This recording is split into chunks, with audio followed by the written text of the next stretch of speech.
السلام عليكم ورحمة الله وبركاته. الحمد لله رب العالمين. الصلاة والسلام على رسول كريم. أما بعد. அன்பார்ந்த அல்லாஹ் நல்லடியார்களே, நாம் பிறந்ததிலிருந்து இன்று வரை எமக்கு அறிந்தோ அல்லது அறியாமலோ நிறைய பாவங்களை செய்திருப்போம்.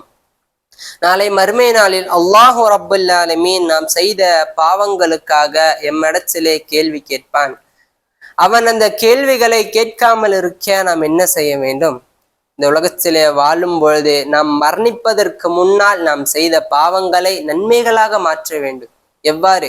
அல்லாஹ் ரப்பல் ஆலமீன் தன்னுடைய திருமறையிலே கூறுகிறான், இல்லா மன் தாப வ ஆமன வ அமில அமலன் ஸாலிஹா. யார் இறைவனிடத்திலே பாவ மன்னிப்பு கேட்டு இறைவனை நம்பிக்கை கொண்டு நல்ல நிலையிலே தன்னை ஆக்கி கொண்டு நல்ல செயல்களை யார் செய்துவிட ஆரம்பிக்கிறாரோ,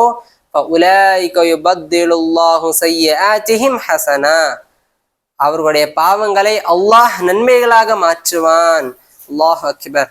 எனவே நாம் இன்னி வாழும் காலங்களில் நாம் செய்த பாவம் எதுவாக இருந்தாலும் அல்லாஹ்விடத்துல சென்று, யா அல்லாஹ் நான் இதை செய்து விட்டேன், யா அல்லாஹ் நான் அதை செய்து விட்டேன் என்று அவரிடத்துல சென்று பாவ மன்னிப்பு கேட்டு இறைவனை நம்பி நாம் நல்ல செயல்களை செய்ய ஆரம்பிக்கக்கூடிய மக்களாக மாறுவோம். அப்படி மாறக்கூடிய பாக்கியத்தை வல்ல ரஹ்மான் நம்ம அனைவருக்கும் தந்தார்கள் புரிவானாக.